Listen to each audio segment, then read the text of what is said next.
తెలంగాణలో అత్యధికంగా ఎంఎస్ఎంఈలు నమోదు చేసుకున్న జిల్లాలు. మొత్తం పారిశ్రామిక యూనిట్లలో సూక్ష్మ, చిన్న, మధ్యతరహా పరిశ్రమల వాటా 95% ఉంది. ఇన్వెస్ట్ ఇండియా పోర్టల్ ప్రకారం మన దేశంలో 100 మిలియన్లకు పైగా ఉద్యోగులు ఉన్నారు. ఉపాధి కల్పించడంలో వ్యవసాయం తర్వాత రెండో స్థానంలో ఉంది.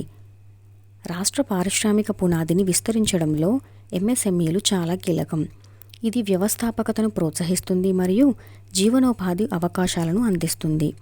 ఎంఎస్ఎంఈలు ప్రధానంగా తెలంగాణలోని ఈ క్రింది జిల్లాల్లో కేంద్రీకృతమై ఉన్నాయి. అవి హైదరాబాద్, రంగారెడ్డి, మేడ్చల్ మల్కాజ్గిరి, నల్గొండ, నిజామాబాద్, కరీంనగర్.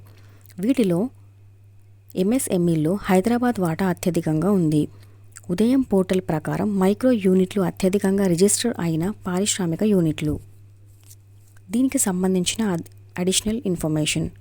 మైక్రో యూనిట్లు ఈ క్రింది ప్రమాణాలను కలిగి ఉంటాయి. పెట్టుబడి కోటిలోపు, టర్నోవర్ ₹5 కోట్లలోపు ఉంటే. చిన్న యూనిట్లు ఈ క్రింది ప్రమాణాలను కలిగి ఉంటాయి. పెట్టుబడి ₹10 కోట్లలోపు, టర్నోవర్ ₹50 కోట్ల వరకు ఉంటే. మీడియం యూనిట్లు ఈ క్రింది ప్రమాణాలను అనుగుణంగా ఉండాలి. పెట్టుబడి ₹20 కోట్లలోపు, టర్నోవర్ ₹100 కోట్ల వరకు ఉంటే.